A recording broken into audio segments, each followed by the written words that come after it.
അശ്വിനി ഓഫീസിൽ ലാപ്ടോപ്പിൻ്റെ മുന്നിലിരിക്കുകയാണ്. Hi darling, Arjun വിളിച്ചുകൊണ്ട് അങ്ങോട്ട് കയറി വന്നു. എന്താ ഇന്ന് നല്ല റൊമാൻറ്റിക് മൂഡിലാണല്ലോ? അശ്വിനി ലാപ്ടോപ്പിൽ നിന്ന് മുഖമുയർത്തി പുഞ്ചിരിയോടെ ചോദിച്ചു. ഇന്ന് എൻ്റെ സുന്ദരിയായ ഭാര്യയുടെ കൂടെ ഇരിക്കാനാണ് തോന്നുന്നത്. അർജുൻ പുഞ്ചിരിയോടെ മറുപടി നൽകി കസേരയിലേക്കിരുന്നു. ഈ സമയമാണ് അശ്വിനിയുടെ ഓഫീസ് ഫോൺ റിങ് ചെയ്യുന്നത്. യെസ്, മോർണിംഗ് ഫ്ലൈറ്റിന് ടിക്കറ്റ് എടുത്തോളൂ, അവൾ പറഞ്ഞുകൊണ്ട് ഫോൺ കട്ട് ചെയ്തു. ആരാണ് പോകുന്നത് അശ്വിനി? ടിക്കറ്റ് ആർക്കാണ്? അർജുൻ മൈൻഡ് ഒന്ന് റിലാക്സ് ആക്കാൻ തോന്നുന്നു.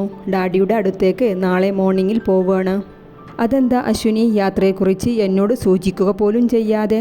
പെട്ടെന്ന് വീട്ടിലെ ഇന്നലത്തെ സംഭവത്തിന് ശേഷം ഇവിടെ നിന്ന് ഒന്ന് മാറി നിൽക്കാൻ തോന്നുന്നു. അർജുൻ വേണമെങ്കിൽ എൻ്റെ കൂടെ പോന്നോളൂ. അത് ഇപ്പോൾ അച്ഛൻ വയ്യാതെ ഇരിക്കല്ലേ, പിന്നെ നമ്മൾ ഒന്നിച്ച് കൂടുതൽ ദിവസം മാറി നിന്നാൽ ഓഫീസ് കാര്യമല്ല. ഓക്കെ, അർജുൻ അച്ഛൻ്റെ ഹെൽത്ത് നോക്കിയിരിക്കോ, ഞാൻ പോയിട്ട് വരാം, അശ്വിനി പുഞ്ചിരിയോടെ പറഞ്ഞു. എന്നാലും അശ്വിനി, നീ ഇല്ലാതെ ഞാൻ എങ്ങനെ തനിച്ച് കഴിയും? അർജുൻ വരാൻ താല്പര്യമില്ലാഞ്ഞിട്ടല്ലേ? എനിക്ക് എന്തായാലും പോയേ പറ്റൂ. ഓക്കെ, ഞാൻ എൻ്റെ ഡാർലിങ്ങിൻ്റെ നല്ല ഓർമ്മകളുമായി കഴിയാം. നീ മോർണിംഗ് പോവല്ലേ? ഇന്ന് മുഴുവൻ നമ്മൾക്ക് എൻജോയ് ചെയ്യാം, അർജുൻ കൈ നീട്ടി ചോദിച്ച് അശ്വിനിയെ നോക്കി. Of course darling. അശ്വിനി അവൻ്റെ കയ്യിലേക്ക് കൈ ചേർത്ത് ഓഫീസിന് പുറത്തേക്കിറങ്ങി. തനു, സിംഗിൾ കട്ടിൽ മതിയല്ലേ? ഇരുവരും ഫർണിച്ചർ വാങ്ങാൻ കടയിൽ കയറിയതാണ്. എന്തേ ആര്യ, കാശ് ഇല്ലെങ്കിൽ എൻ്റെ അക്കൗണ്ടിൽ ഉള്ളത് എടുക്കാം. പണമില്ലാഞ്ഞിട്ടല്ല തനു, ഡബിൾ സൈസ് ബെഡ് എടുത്താലും നമ്മൾക്ക് സിംഗിൾ ബെഡിൻ്റെ ആവശ്യമേ വരൂ. ഇന്നലെ എൻ്റെ മേലെ അല്ലായിരുന്നോ ഉണരുവോളം നീ? പതുക്കെ പറയേ, ആളുകൾ കേൾക്കും. തനു ചുറ്റും നോക്കിക്കൊണ്ട് പറഞ്ഞു. സത്യമാണടി, നീ 10-45 കിലോ വെയിറ്റ് ഉള്ളൂ. എങ്കിലും ഇന്നലെ മുഴുവൻ ആ തറയിൽ നിന്നെ ചുമന്ന് കിടന്നത് കൊണ്ടാണെന്ന് തോന്നുന്നു. നടുവിനും മുതുകിനുമെല്ലാം നല്ല വേദന. ഇതിനുള്ള മറുപടി ഞാൻ വീട്ടിൽ ചെന്നിട്ട് പറയാം, തനു അവനോട് സ്വകാര്യം പോലെ പറഞ്ഞ് ഫർണിച്ചർ നോക്കാനായി തിരിഞ്ഞു.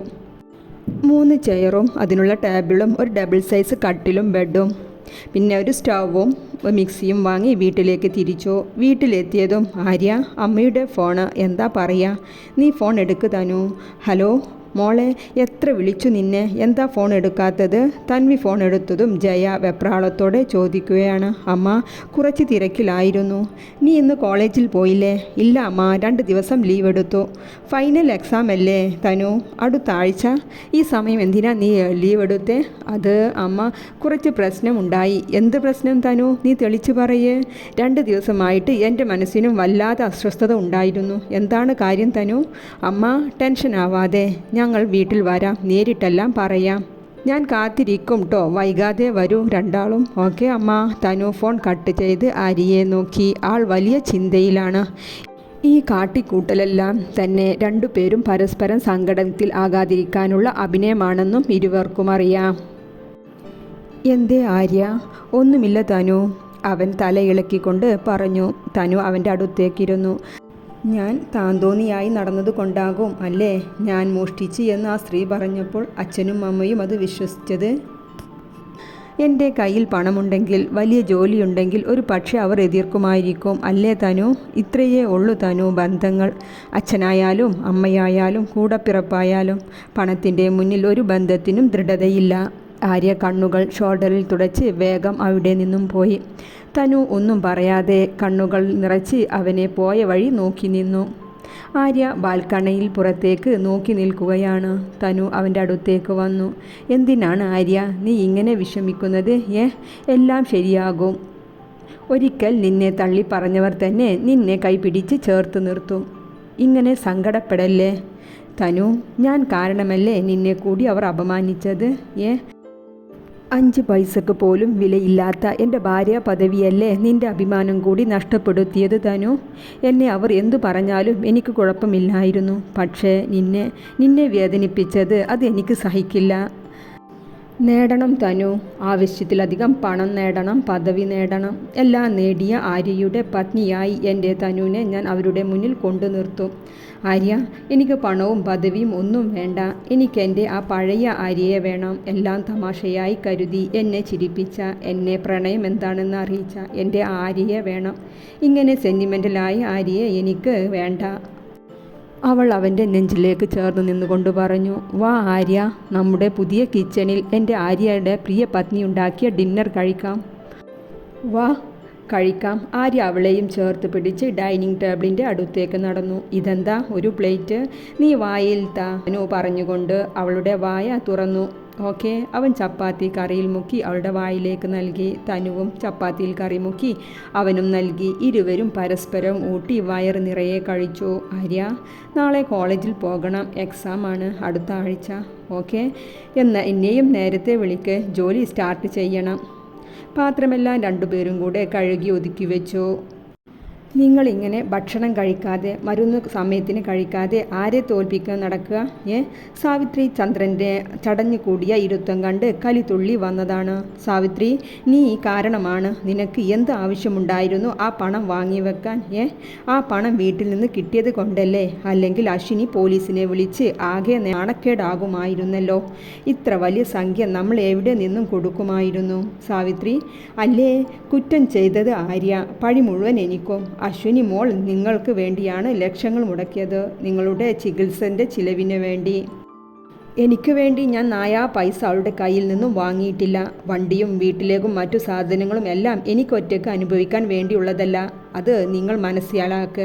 ഇപ്പോൾ കുറ്റം മുഴുവൻ എനിക്കാണ്. വേണ്ടായിരുന്നു സാവിത്രി. ആ അറ്റാക്കിൽ തന്നെ അന്ന് തന്നെ മരിച്ചിരുന്നെങ്കിൽ ഇതൊന്നും കാണേണ്ടി വരില്ലായിരുന്നു.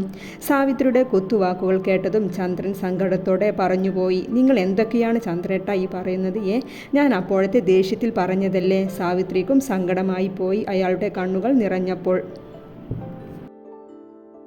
ആര്യ പുതിയ ബെഡിലേക്ക് മലർന്നു കിടന്നു. തനു, വേഗം വാ, എനിക്ക് ഉറക്കം വരുന്നു. നീ കിടന്നോ ആര്യ, ഞാൻ ഈ നോട്ട്സ് ഒന്ന് കംപ്ലീറ്റ് ആക്കട്ടെ. ദേ തനു, നീ മറ്റിടത്ത് പണി ചെയ്യല്ലേ. ആര്യ ബെഡിൽ നിന്നും എഴുന്നേറ്റ് അവളുടെ അടുത്തേക്ക് വന്നു. എന്താ മിസ്റ്റർ, കലിപ്പിലാണല്ലോ. പിന്നെ ദേഷ്യം വരാതിരിക്കോ? എന്താ കാര്യം? നിനക്കറിയില്ല തനു? എന്താ ആര്യ, നീ അടുത്തില്ലാതെ എനിക്ക് ഉറക്കം വരില്ല എന്ന് നിനക്കറിയില്ലേ? ഇതാ കഴിഞ്ഞു. കുഞ്ഞു വാ. അവൾ നോട്ട്സ് അടച്ചു വെച്ച് കൈകൾ വിടർത്തി അവനെ വിളിച്ചു. ആര്യ ഒരു കള്ളച്ചിരിയോടെ തനുവിൻ്റെ അടുത്തേക്ക് വന്നു. അവളെ പൊക്കിയെടുത്ത് കട്ടിലിൻ്റെ അടുത്തേക്ക് നടന്നു. അവളെ ബെഡിലേക്ക് കിടത്തി. ആര്യ അവളുടെ അടുത്തായി കിടന്നു. തനു, ഇനിയും കാത്തു നിൽക്കണോ? ഇന്ന് നിന്നെ ഞാൻ മുഴുവനായി രുചിക്കട്ടെ. തനു നാണത്തോടെ മുഖം തിരിച്ചു കളഞ്ഞു. അവൻ അവളുടെ ചെവിയിലൊന്ന് കടിച്ചു. തനു ഇക്കിളി കൊണ്ട് ഒന്ന് പുളഞ്ഞു. തനു, ഐ നീഡ് യു, അവൻ വല്ലാത്ത ശബ്ദത്തിൽ പറഞ്ഞു. തനു അവനെ ഒന്ന് നോക്കി. അവൻ്റെ ചുണ്ടുകൾ അവളുടെ ചുണ്ടുമായി കൊരുത്തു. ഇരുവരും ചുംബനത്തിൽ മതി മറന്നുപോയിരുന്നു. പ്രണയം വൈകാതെ കാമത്തിലേക്ക് മാറി. അവൾക്ക് സുഖമുള്ള നോവ് സമ്മാനിച്ച് അവൻ അവളിൽ പെയ്തിറങ്ങി. ഒടുവിൽ കിതപ്പോടെ അവളിലേക്ക് തളർന്നു വീഴുമ്പോൾ തനു അവനെ ചേർത്തു പിടിച്ചു മാറോടണക്കി. ഇരുവരും ഒരുപോലെ ആസ്വദിച്ചു ആദ്യ സംഗമം. തനു ഉറക്കത്തിൽ കണ്ണു തുറന്നതും ആര്യയെ അവിടെയൊന്നും കണ്ടില്ല. അവൾ പൂർണ്ണ നഗ്നയായാണ് കിടക്കുന്നത് എന്ന് കണ്ടതും അവൾ ബ്ലാങ്കറ്റ് ശരിയാക്കി എടുത്ത് പുതച്ചു. ഉണർന്നോ എൻ്റെ പെണ്ണ്? ആര്യ കയ്യിലുള്ള കോഫി അവൾക്ക് നീട്ടി. അവൻ്റെ മുഖത്തേക്ക് നോക്കാൻ കഴിയുന്നില്ലായിരുന്നു. ആര്യ കോഫി സൈഡ് ടേബിളിൽ വെച്ച് അവളുടെ അടുത്തേക്ക് വന്നു. എന്തേ എൻ്റെ പെണ്ണിന് നാണം വന്നോ? ഇത്രയും മാസം ഞാൻ കാത്തിരുന്നില്ലേ പൊന്നെ. വേദനയുണ്ടോ? ചെറിയ നീറ്റലുണ്ട്. ഒന്ന് കുളിച്ചാൽ എല്ലാം ശരിയാകും. തനു, അവളൊന്ന് മൂളി. നീ എത്ര സുന്ദരിയാണ്. നിൻ്റെ ഓരോ ഭാഗവും എത്ര വടിവത്താണ് ദൈവം സൃഷ്ടിച്ചിരിക്കുന്നത്. ആര്യ. അതേ തനു, നിൻ്റെ വേണ്ട. തനു അവൻ്റെ വായ പൊത്തിക്കൊണ്ട് പറഞ്ഞു. എനിക്ക് ഈ പകൽ വെളിച്ചത്തിൽ ഒന്ന് കാണാൻ തോന്നുന്നു. അവൻ്റെ സംസാരം കേട്ടതും തനു അവനെ ഒന്ന് നോക്കി. എന്തേ തനു, നമുക്കൊരു റൗണ്ട് കൂടി നോക്കിയാലോ? എനിക്ക് വല്ലാത്ത കൊതി തോന്നുന്നു. അവൻ അവളുടെ ബ്ലാങ്കറ്റിൻ്റെ ഉള്ളിലേക്ക് നുഴഞ്ഞു കയറി അവളെ പുണർന്നു. അല്പസമയം കൊണ്ട് തന്നെ അവനും പൂർണ്ണനഗ്നനായി. ഒരു നൂൽബന്ധം പോലുമില്ലാതെ ഇരുവരും നാഗത്തെ പോലെ കെട്ടിപ്പിണഞ്ഞ് അവരുടെ ലോകത്താണ്. ആദ്യത്തെ സംഗമത്തിന് തുടക്കം കുറിച്ചത് ആര്യയാണ്. ഇന്നത്തെ സംഗമം മുഴുവനും തനുവാണ് മുൻകൈയെടുത്തത്. ആര്യ അവളുടെ ഓരോ പ്രവൃത്തിയും ആസ്വദിച്ച് ഒന്നിനൊന്ന് ഇരുവരും മുന്നേറിക്കൊണ്ടിരുന്നു. സമയം ഓടിക്കൊണ്ടിരിക്കുകയാണ്. ഇരുവരും തളരാതെ മുന്നേറുകയാണ്.